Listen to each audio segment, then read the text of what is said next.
اعوذ باللہ من الشیطان الرجیم بسم اللہ الرحمن الرحیم الحمدللہ رب العالمین والصلاة والسلام علی اشرف الانبیاء والنبیین رحمۃ للعالمین ابی القاسم محمد و اہل بیتہ الطیبین الطاہرین۔ بسم اللہ الرحمن الرحیم۔ کیف تکفرون باللہ وکنتم امواتا فاحیاکم ثم یمیتکم ثم یحییکم ثم الیہ ترجعون۔ سامعین گرامی اور ناظرین محترم، ہماری یہ تیسری نشست جس کا عنوان حیات بعد از موت ہے، آپ حضرات ہمارے اس گفتگو کے تسلسل میں ہمارے ساتھ ہیں، اور آج ہم اپنی گفتگو کو مزید آگے بڑھائیں گے۔ گزشتہ گفتگو یقیناً آپ کے اذہان میں ہوگی، لیکن ذہنوں کو تازہ کرنے کے لیے ہم تھوڑا سا گزشتہ گفتگو کا مختصر سا اعادہ کر کے اور پھر انشاءاللہ وہ نکات جو آج کے لیے منتخب کیے گئے ہیں آپ کی خدمت میں پیش کریں گے۔ تو دیکھیے، گزشتہ جو ہماری تقریر تھی اس میں ہم اس مقام تک پہنچے تھے کہ حیات بعد از موت جو ہے اس کو سمجھنے کے لیے ضروری ہے کہ ہم پہلے حیات قبل از موت سمجھیں۔ مفہوم حیات جو اس دنیا میں ہم گزار رہے ہیں، جس میں ہم اپنے تمام امور کو اور اپنی ترجیحات کو ہر وقت اپنے نظروں میں رکھتے ہیں، ہر وقت اپنے ذہن میں رکھتے ہیں، ان چیزوں کو ہم اس طریقے سے اپنی فکر میں لائیں، اپنے غور اور خوض کی منزل پر لائیں کہ ہمیں اپنی اس حیات کا، اس زندگی کا ایک خاکہ بہت واضح طور پر ہمارے سامنے آئے۔ تو جب حیات قبل از موت سمجھ میں آئے گی تو حیات بعد از موت سمجھ میں آئے گی۔ یہ ہماری گزشتہ گفتگو کا خلاصہ اور لب لباب تھا۔ ہم نے بات یہ کی تھی کہ دیکھیے، اس دنیا میں جتنے لوگ زندگی گزار رہے ہیں، جتنے افراد اس دنیا میں زندگی گزارتے ہیں اور زندگی گزار کے چلے جاتے ہیں، آپ اگر ان کو بنظر غائر دیکھیں تو کہیں بھی آپ کو دو افراد ایک جیسے نظر نہیں آئیں گے۔ ہمیشہ ہر شخص اپنا تشخص رکھتا ہے مختلف اعتبار سے۔ وہ تفصیلات اب ہم دوبارہ نہیں دہرائیں گے، گزشتہ تقریر میں ہم کر چکے ہیں، صرف آپ کی جو یادداشت ہے اس کو تازہ کرنا ہے۔ تو ہر انسان اپنی الگ حیثیت، اپنا الگ امتیاز، اپنا الگ تشخص رکھتا ہے، اور اسی اعتبار سے اس کی پوری زندگی گزر جاتی ہے۔ اب کیونکہ وہ زندگی جو موت کے بعد شروع ہونے والی ہے وہ کوئی نئی چیز نہیں ہے، بلکہ یہ جو حیات بعد قبل از موت ہم گزار رہے ہیں، اسی کا باطن ہے، اسی زندگی کا باطن ہے جس کو ہم حیات بعد از موت کہہ رہے ہیں۔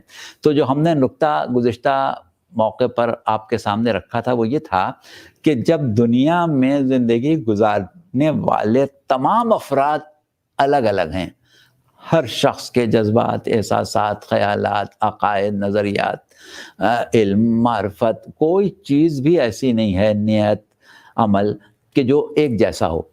تو جب دنیا کی زندگی ایک جیسی نہیں ہے اور سب لوگ الگ الگ ہیں، تو یہی لوگ جب مریں گے تو ظاہر ہے کہ حیات بعد از موت ہر شخص کی دنیاوی زندگی کا پڑتاؤ ہے، دنیاوی زندگی کا باطن ہے، تو وہاں بھی سب ایک جیسے نہیں ہیں۔ لہٰذا ذہن سے یہ خیال بالکل نکال لیں کہ جب آپ لوگ سوال کرتے ہیں کہ مرنے کے بعد کیا ایسا ہوگا، کیا مرنے کے بعد ایسا ہوگا، کیا مرنے کے بعد زندگی کے یہ لوازم ہوں گے، کیا مرنے کے بعد یہ اختیارات ہوں گے، کیا مرنے کے بعد یہ احساسات ہوں گے، کیا مرنے کے بعد یہ رشتے ہوں گے، کیا مرنے کے بعد ہماری یہ توانائیاں ہوں گی، ہمارے یہ اختیارات ہوں گے، یہ سب چیزیں ہوں گی، لیکن ہر شخص کی الگ، سب کی ایک جیسی نہیں ہوں گی۔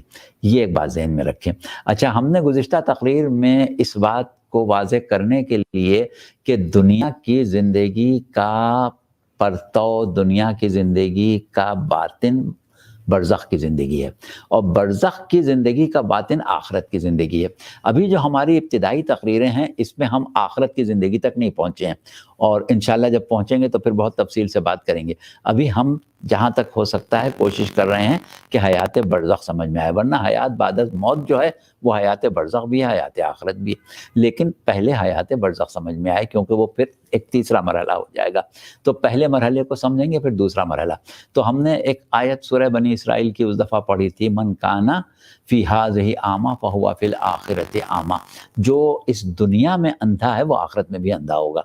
تو اس کا مطلب یہی ہم نے سمجھایا تھا کہ اندھا ہونے کا مطلب آنکھوں کا اندھا یعنی جسمانی آنکھوں کا اندھا نہیں ہے، ورنہ اس طرح تو جتنے اندھے حافظ ہیں بیچارے سب جنت میں لاٹھی لیے ٹٹولتے پھر رہے ہوں گے۔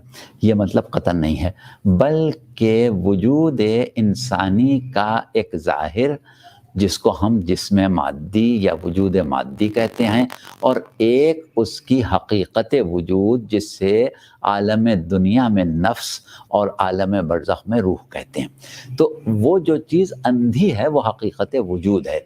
قرآن میں ہم نے اس سے پہلے والی تقریر میں سورہ یاسین کی بھی آیت پڑھی تھی کہ لَيُنذِرَ مَن كَانَ حَيًّا، یہ نبی اس کو ڈرائے جو زندہ ہے۔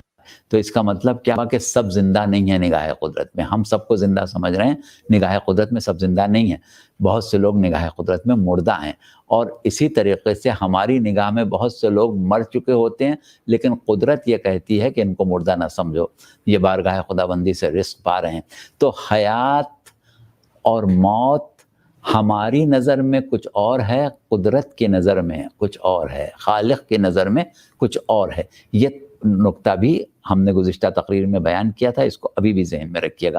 اور اسی انداز پر قرآن کی بہت سی آیتیں، بہت سے جملے، بہت سے مواقع آپ کو مل جائیں گے۔ سورہ یونس میں مخاطب ہو کے ایک دفعہ سرکار رسالت سے کہا گیا کہ افا انتا تہدی العمیٰ افا انتا تسمع الصما، کیا تم بہروں کو سنا سکتے ہو، کیا تم اندھوں کو راستہ دکھا سکتے ہو؟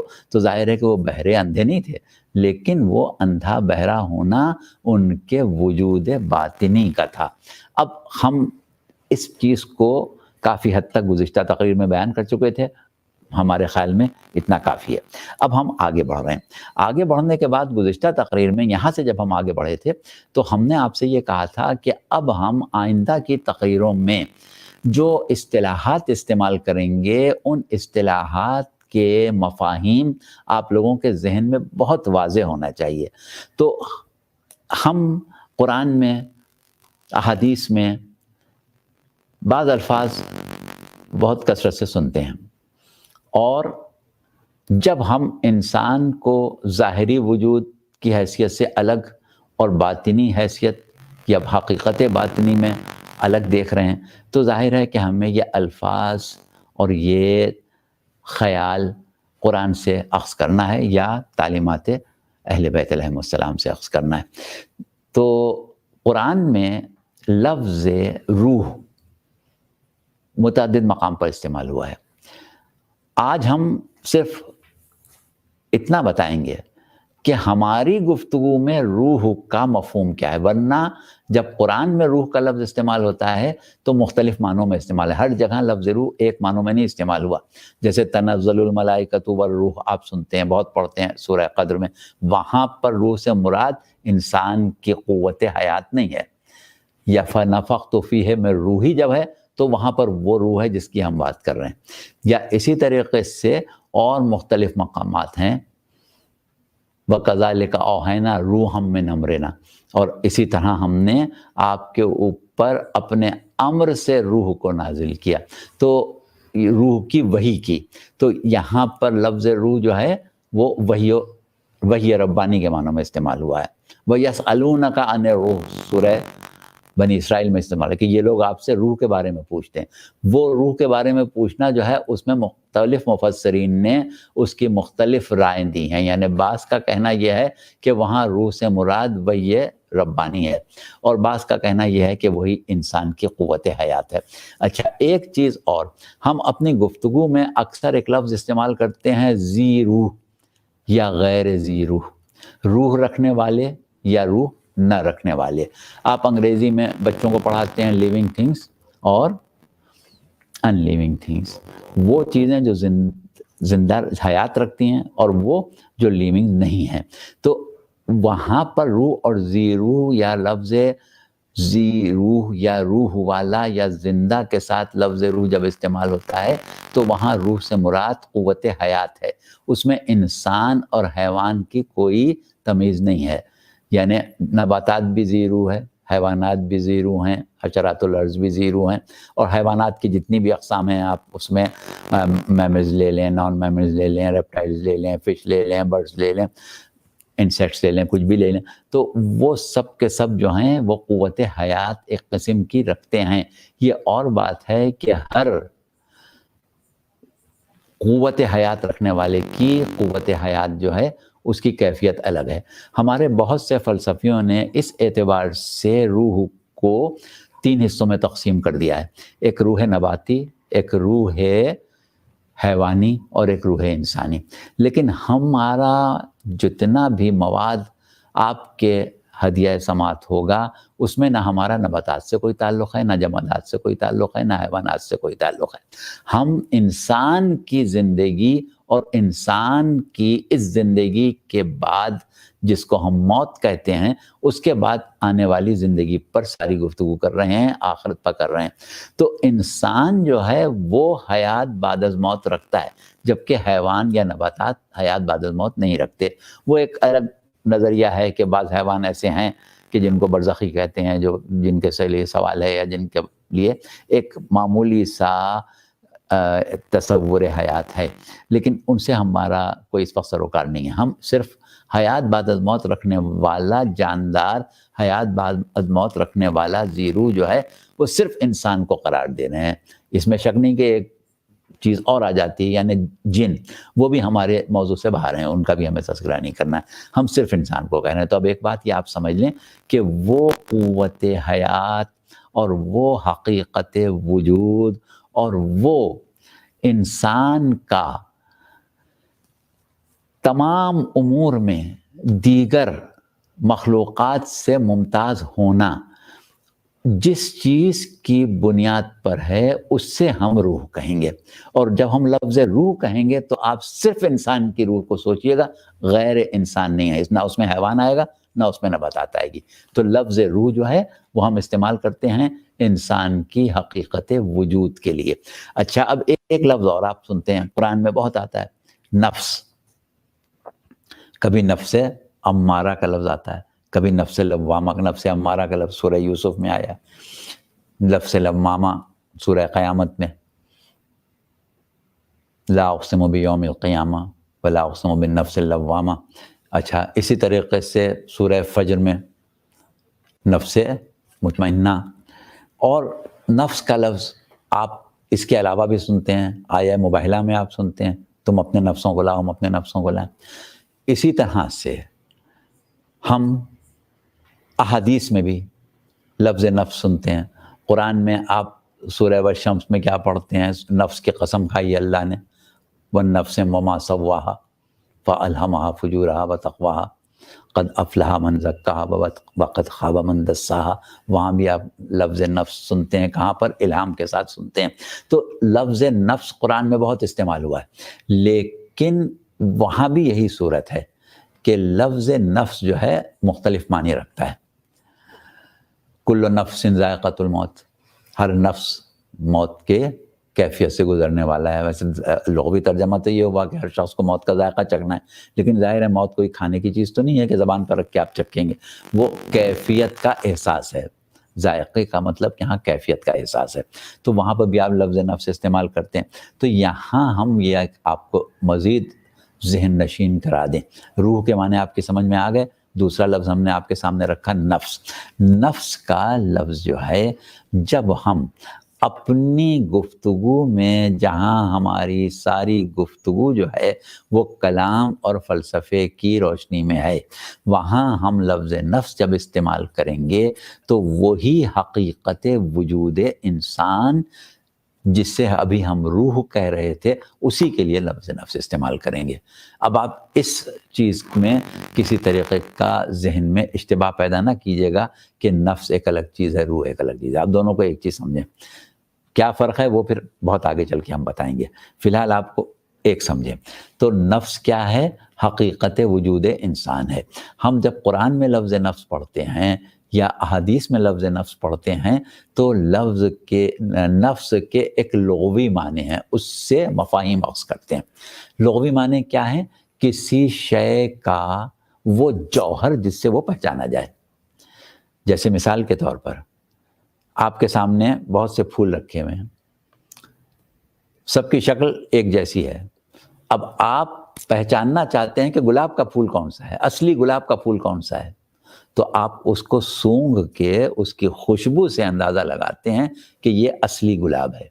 تو وہ خوشبو کیا ہے؟ وہ گلاب کا نفس ہے۔ ہم جو گفتگو کر رہے ہیں اس میں کچھ ذیلی باتیں ہیں، کچھ ایسی باتیں ہیں کہ جو کسی بات کو سمجھانے کے لیے کی گئی ہیں، کچھ ایسی باتیں ہیں کہ جو صرف گفتگو کو آسان کرنے کے لیے کی گئی ہیں، کچھ ایسی باتیں ہیں جو تمہید کے طور پر کی گئی ہیں، اور پھر اس کے بعد جو ہمارا اصل موضوع ہے جب ہم اس کے اوپر بات کرتے ہیں تو ہم کیا کہتے ہیں کہ اب ہم نفس مضمون پر بات کر رہے ہیں۔ اب تک نفس مضمون پر نہیں کر رہے تھے، اب نفس مضمون پر کر رہے ہیں۔ تو لفظ نفس جو ہے وہ اس معنوں میں حقیقت انسان کے لیے ہی استعمال ہوگا۔ عربی میں کئی لفظ استعمال ہوئے ہیں، نفس استعمال ہوا، عقل استعمال ہوا، لب استعمال ہوا، مختلف الفاظ استعمال ہوئے ہیں۔ جہاں پر جوہر ہی مراد ہے، وہ شے ہی مراد ہے جس سے تشخص ہو، جس سے امتیاز پیدا ہو۔ تو اب یہ نفس کے معنی آپ کو اچھی طرح سمجھ میں آ گئے۔ اور ایک لفظ آپ استعمال کرتے ہیں تزکیہ نفس، وہ ایک الگ موضوع ہے، اس پر الگ بات کبھی ہوگی۔ فی الحال نفس سے مراد وجود کا اصل جوہر، اصل وجود، حقیقت وجود۔ اب جب ہم دنیا میں زندگی گزار رہے ہیں تو اپنی حقیقت کے لیے لفظ نفس استعمال کرتے ہیں۔ موت جب آتی ہے تو اس کی کیفیت گزرتی ہے لفظ نفس کے اوپر، کل نفس ذائقۃ الموت۔ لیکن جب وہ کیفیت گزر گئی اور اب تسلسل حیات انسانی جو ہے وہ ایک مرتبہ مادی حیات سے غیر مادی حیات کی طرف سفر کر کے پہنچ گیا، ایک ارتقائی منزل طے کر گیا، تو اب ہم اس کی حقیقت وجود کے لیے لفظ روح استعمال کرنے لگتے ہیں۔ اچھا، اب ایک لفظ قرآن میں استعمال ہوتا ہے قلب، فی قلوبہم مرض، ان کے دلوں میں مرض ہے۔ تو وہاں پر بھی آپ کو معلوم ہے کہ دلوں میں مرض کا مطلب ہرگز کوئی ہارٹ ڈیزیز نہیں ہوتی ہے۔ یا احادیث میں اور مختلف مقامات پر لفظ قلب استعمال ہوا ہے، وہاں بھی قلب سے مراد انسان کی باطنی حقیقت ہے۔ یہ سینے میں دھڑکنے والا دل نہیں ہے۔ بعض جگہ استعمال ہوا ہے، بعض جگہ قرآن میں بھی استعمال ہوا ہے، لیکن ہمارا جو موضوع ہے اس کے اعتبار سے ہم وہی آیتیں لیں گے، وہی مفاہیم لیں گے جہاں لفظ قلب جو ہے وہ حقیقت وجود کے لیے، حقیقت باطنی کے لیے استعمال ہوا ہے۔ تو یہ لفظ بھی اکثر استعمال ہوگا، اور حیات بعد از موت کو سمجھنے کے لیے آپ کو قلب کا مفہوم بھی معلوم ہونا چاہیے، کیونکہ آپ جب آخرت میں پہنچیں گے، ابھی ہم برزخ کی باتیں کر رہے ہیں، آخرت کے بارے میں سورہ شعراء میں کیا ارشاد ہوا کہ یوم لا ینفع مال ولا بنون الا من اتى اللہ بقلب سلیم۔ اس دن مال اور اولاد کام آنے والے نہیں ہیں سوائے اس کے جو قلب سلیم لے کے آئے۔ تو اس کا مطلب قلب وہ شے ہے جو آخرت میں آپ کے ساتھ ہوگا، اور وہ آپ کی ایک ایسی حیثیت کا تعین کرے گا جو لقائے رب کی منزل پر سب سے زیادہ عام ہوگی۔ تو قلب یہ دل ہمارا دھڑکتا ہوا ہارٹ نہیں ہے، بلکہ قلب جو ہے وہ بھی کیفیت باطنی اور حقیقت کیفیت باطن ہے۔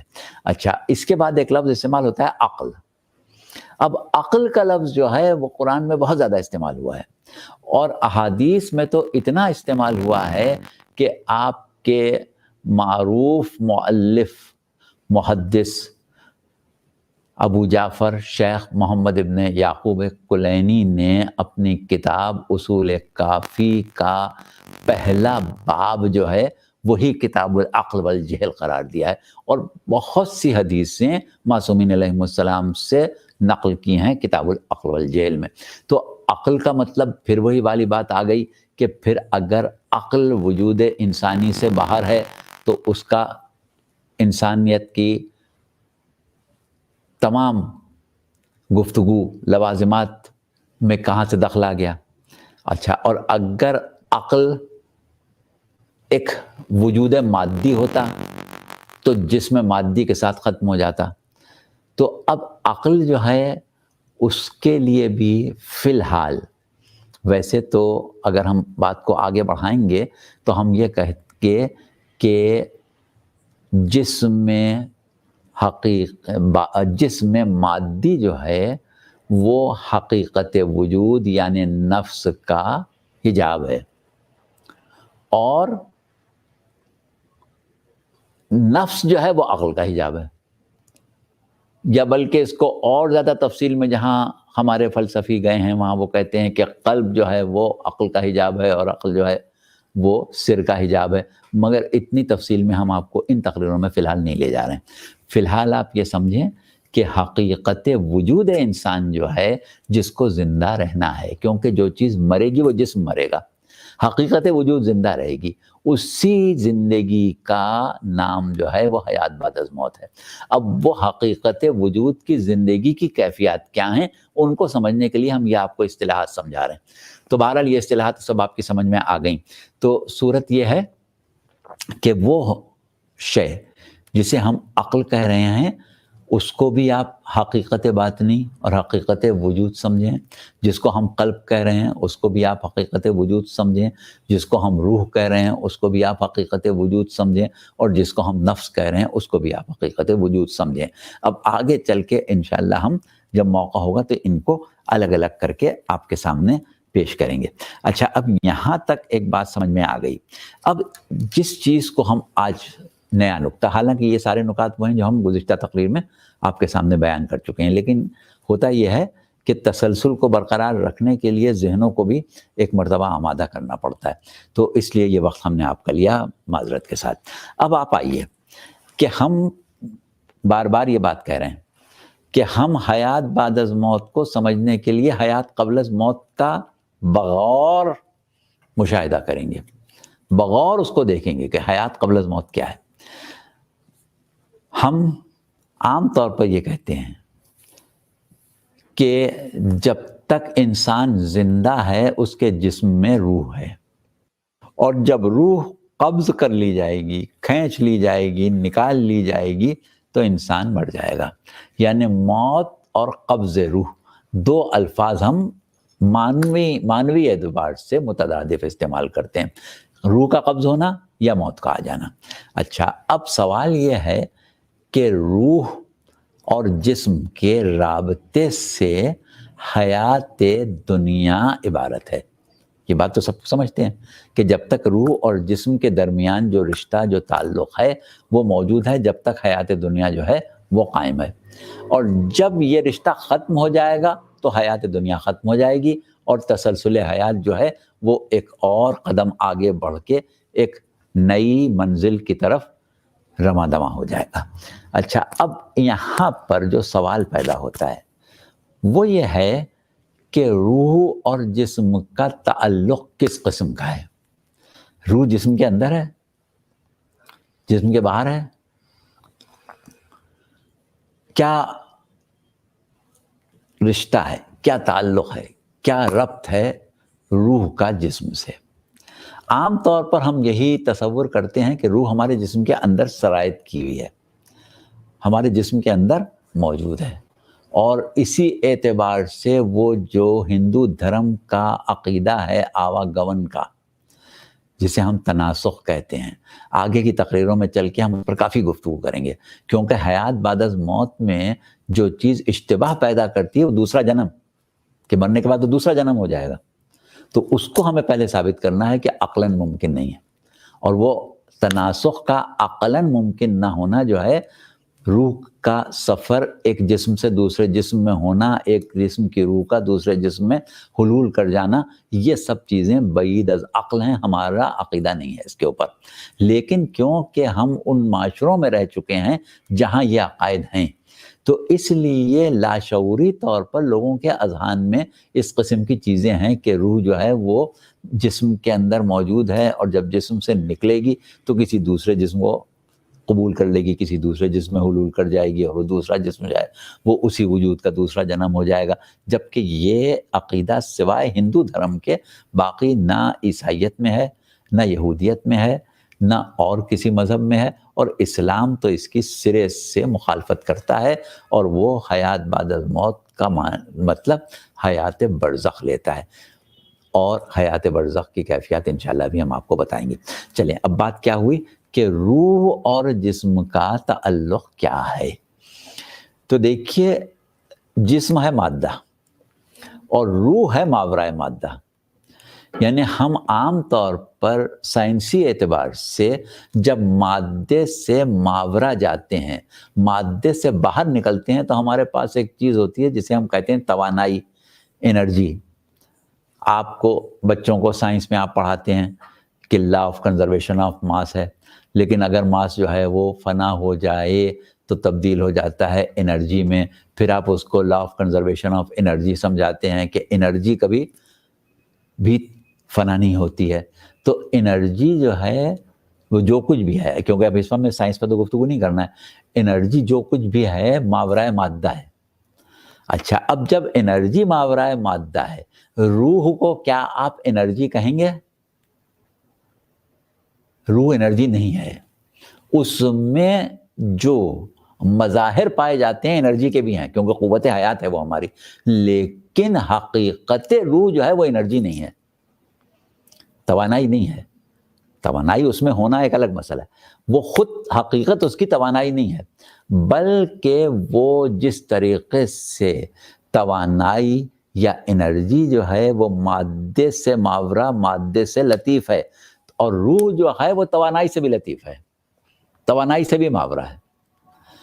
تو جب روح توانائی سے ماورا ہے تو آپ یہ جانتے ہیں کہ توانائی جو ہے یا انرجی جو ہے وہ کبھی بھی مادے کے اندر نہ داخل ہوتی ہے نہ مادے سے خارج ہوتی ہے.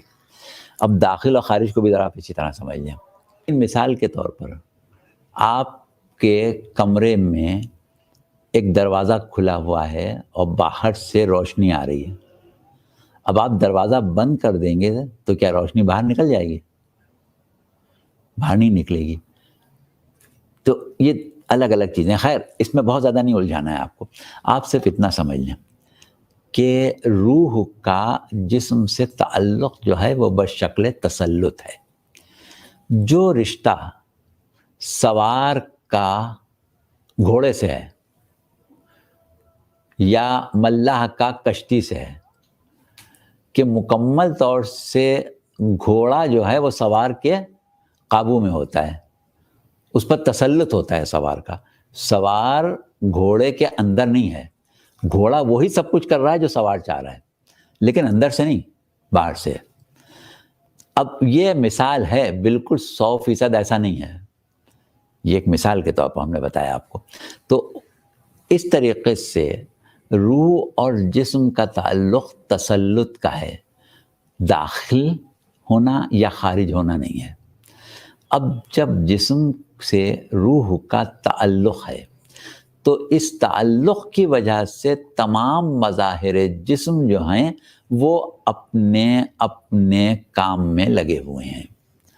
ہم نے گزشتہ نشست میں ایک مثال آپ کو دی تھی کہ دیکھیے ایک انسان ہے، آج اس کا جو جسم ہے، گوشت ہے، کھال ہے، خون ہے، ہڈیاں ہیں، بال ہیں، ایک عرصہ گزرنے کے بعد وہ سب تبدیل ہو جائے گا، کیونکہ یہ مائل بفنا ہے. سارے خلیے یا سیل جو ہیں وہ مرتے جا رہے ہیں، ان کی جگہ لینے کے لیے نئے سیل پیدا ہوتے جا رہے ہیں. پرانے مر رہے ہیں، نئے پیدا ہو رہے ہیں، پرانے مر رہے ہیں، نئے پیدا ہو رہے ہیں. تو کیا ہو رہا ہے کہ جسم جو ہے وہ تبدیل ہوتا جا رہا ہے، تبدیل ہوتا جا رہا ہے. 8-10 سال بعد پورا جسم مکمل طور سے تبدیل ہو گیا. اچھا، لیکن جو پہلے جسم تھا وہ اب بالکل نہیں ہے.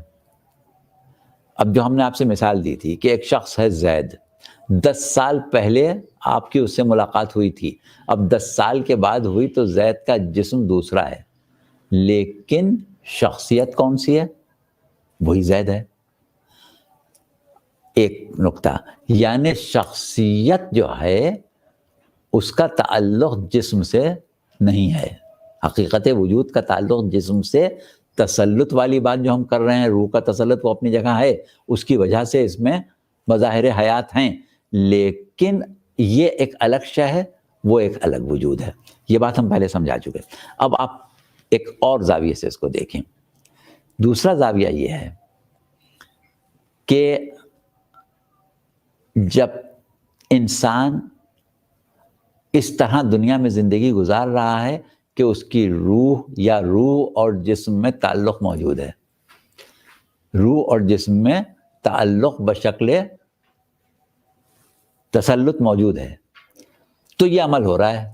یعنی 10 سال پہلے اس کا جسم دوسرا تھا، 10 سال بعد اس کا جسم دوسرا ہوا، اس لیے کہ ان 10 سالوں میں اس کا رابطہ روح سے باقی ہے، رشتہ اس کا روح سے باقی ہے۔ اگر مر گیا ہوتا تو کیا نیا جسم بنتا؟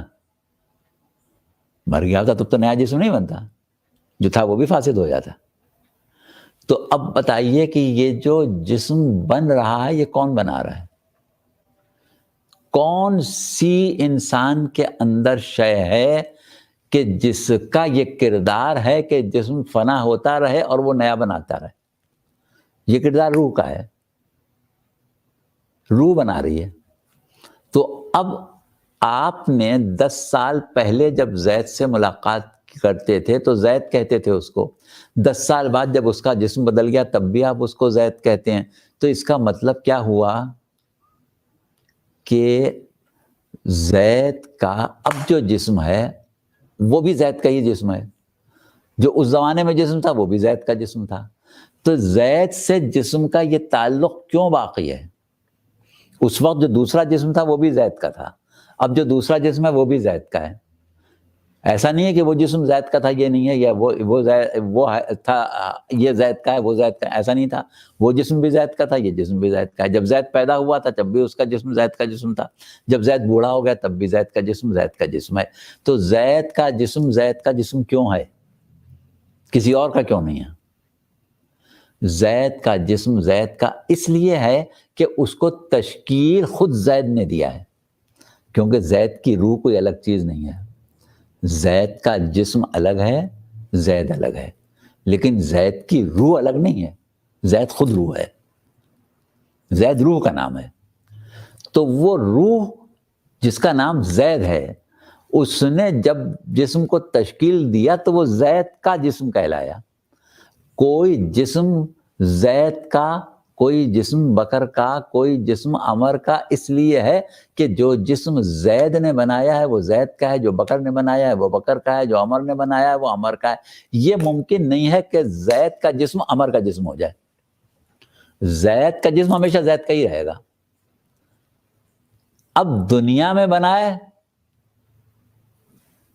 برزخ میں کسی جسم سے متصل ہو جو اس کا اپنا تشکیل کردہ ہو، بے شک مادی نہ ہو، یا برزخ میں کے بعد عالم محشر میں اور آخرت میں زید ہمارے سامنے آئے، تو اس کے جسم کو ہم یہ نہیں دیکھیں گے کہ کس مادے سے بنا ہوا ہے۔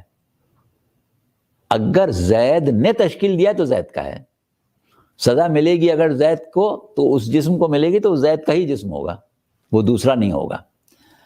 ہم بالفرض 10 سال تک اناج کھاتے رہے اور اناج کھانے سے ہمارا 10 سال میں جسم تبدیل ہوا، اور اگر 10 سال ہم پھل کھاتے رہے، میوہ کھاتے رہے،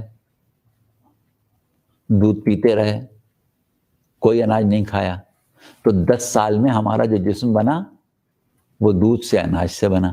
لیکن یہ دونوں جسم خواہ کسی مادے سے بنے ہوں ہیں ہمارے۔ زید کا جسم ہے تو زید ہی کا ہے، خواہ دودھ سے بنے، خواہ کھجور سے بنے، خواہ گیہوں سے بنے، خواہ باجرے سے بنے۔ یعنی مادہ جو ہے وہ اپنی حیثیت نہیں رکھتا، حقیقت جو ہے وہ حیثیت رکھتی ہے۔ یہ ایک نقطہ تھا اور بہت ہی باریک نقطہ جا جو ہم نے آپ کو سمجھایا اور امید ہے کہ آپ کی سمجھ میں آیا ہوگا۔ تو اب یہ آپ نے غور کر لیا، دیکھ لیا، سمجھ لیا کہ جسم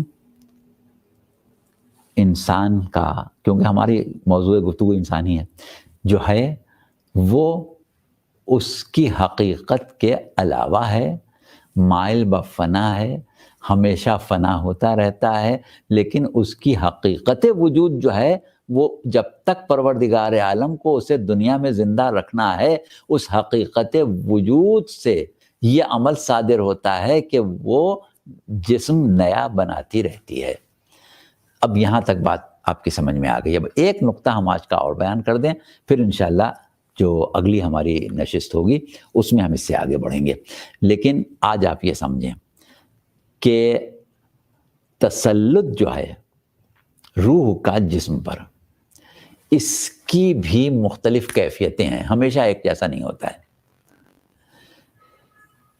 ایک تسلط کی قسم جو ہے وہ اس اعتبار سے ہے کہ جیسے ایک انسان جو ہے وہ جاگ رہا ہے، نیند میں نہیں ہے، نشے میں نہیں ہے، بے ہوشی کی حالت میں نہیں ہے، بالکل چاق و چوبند ہے۔ اس وقت اس کی روح کا اس کے جسم سے جو ارتباط ہے وہ اتنا قوی ہے کہ جتنے مظاہر روح ہیں وہ اس کے جسم سے بڑی آسانی سے صادر ہوں گے۔ آپ اس کو کوئی کیلکولیشن دے دیں، آپ اس سے کوئی مشورہ لیں، آپ اس کو کسی قسم کی فکر میں ڈالیں، کچھ سمجھائیں، کچھ اس سے سمجھیں، تو اس وقت وہ بہت آرام سے آپ کو سمجھائے گا۔ لیکن جب سو رہا ہوگا، یا چلے نہیں بھی سو رہا ہے، نیند میں ہے، نیند کا غلبہ ہے، بالکل نیند آ گئی، اب سونے جا رہے ہیں، اب اس وقت ہم آپ سے کہیں ذرا حساب تو لگاؤ، کہ بھائی ابھی نیند آ رہی ہے، ابھی نہیں، یا ابھی سو کے اٹھے، ابھی ٹھہر جاؤ، ابھی بتاتے ہیں، ہم ذرا سا تازہ دم ہو جائیں پھر بتائیں گے۔ تو کیا ہے، وہ آپ کی روح کا اور آپ کے جسم کا جو تعلق ہے اس کی کیفیت میں فرق ہوا ہے۔ بے ہوش آدمی ہے، کچھ بھی نہیں بتائے گا، وہ کیفیت ایک اور ہے تسلط کی، لیکن وہ وقتی کیفیتیں ہیں۔ ہم ایک حیات پر بات کر رہے ہیں تو ہم اس کیفیت کی بات کریں گے جس کا تعلق حیات سے ہے، زندگی سے ہے۔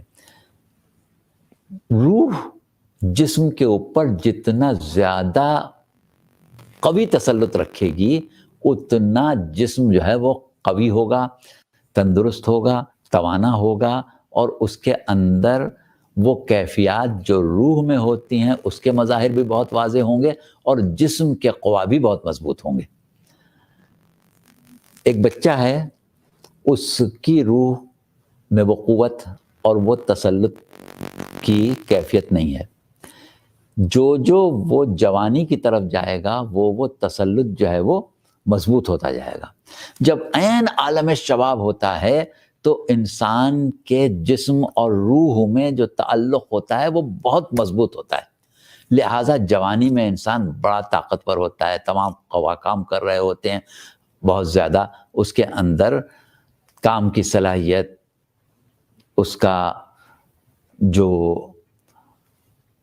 قوت ارادی ہے، اس کے عزائم ہیں، اس کی مشقت کا، اس کی محنت کا، اس کی تمام چیزوں کا جب آپ جائزہ لیں گے تو جوانی میں بھرپور نظر آئیں گی۔ اس کی وجہ کیا ہے؟ جوانی کیا ہے؟ دراصل روح اور جسم کا مضبوط تعلق ہے۔ اب یہ ایک قانون قدرت ہے کہ روح ایک عرصے تک جسم پر تسلط کو مضبوط رکھتی ہے، اس کے بعد اسے چھوڑنا شروع کرتی ہے، ڈھیلا کرنا شروع کرتی ہے۔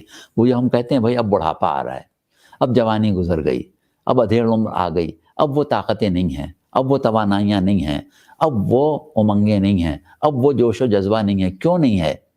جسم تو وہی ہے، روح بھی وہی ہے، لیکن رابطہ اور تعلق جو ہے وہ کم ہو رہا ہے۔ اب روح چھوڑ رہی ہے اس کو، اب وہ اس سے پیچھے چھوڑا رہی ہے، جسم سے دل بھر گیا اس کا روح سے، جسم سے، اب وہ جسم کو چھوڑنا چاہتی ہے۔ آہستہ آہستہ جو چھوڑتی جائے گی وہ بڑھاپا آتا جائے گا، جو چھوڑتی جائے گی وہ بڑھاپا آتا جائے گا۔ یہی وجہ ہے کہ اگر کسی حادثاتی واقعے کی وجہ سے کسی جوان کی موت واقع ہو تو کہا جاتا ہے کہ بھئی جوان کا رابطہ روح اور جسم جو ہے مشکل سے الگ ہوتا ہے، بوڑھے کا یا بچے کا جلدی الگ ہو جاتا ہے، وہاں پر رابطہ اور تعلق کم ہے، چھوڑ رہی ہے روح، اس کو چھوڑ رہی ہے، تو جتنا چھوڑتی جائے گی اتنا جسم جو ہے وہ ضعیف اور کمزور ہوتا چلا جائے گا، اور جب یہ رابطہ مکمل طور سے ٹوٹ جائے گا تو موت واقع ہو جائے گی۔ اب جب رابطہ ٹوٹتا ہے اس سے پہلے آپ نے دیکھا کہ رابطے کی کیفیات بدل رہی ہیں۔ روح اس وقت بھی ویسی تھی جب جوان آدمی سے اس کا رابطہ تھا، اور اس وقت بھی ویسی تھی جب بوڑھے آدمی سے اس کا تعلق تھا، جو بوڑھے آدمی سے رابطہ تھا، لیکن کیونکہ کیفیت رابطہ تبدیل ہو گئی تھی اس لیے جسم پر بڑھاپا آ گیا تھا، خود روح پر بڑھاپا نہیں آیا تھا، تسلط کے کم کرنے سے جسم پر بڑھاپا آیا تھا۔ تو اب جب موت آئے گی تو روح میں کوئی تبدیلی نہیں آئے گی، روح کی بالیدگی، روح کا حیات میں شدید ہونا یہ ایک الگ موضوع ہے، اس پر ہم انشاءاللہ ابھی اگلی نشستوں میں بات کریں گے۔ ابھی فی الحال آپ اتنا سمجھ لیں کہ جب روح نے جسم سے اپنے تسلط کو ختم کیا تو روح جسم سے آزاد ہو گئی، اس کو ہم کہتے ہیں تجرد، خالی ہو جانا، آزاد ہو جانا۔ تو اب یہ ایک ایسا مرحلہ ہے کہ جس میں روح اور جسم سے تعلق ختم ہو رہا ہے۔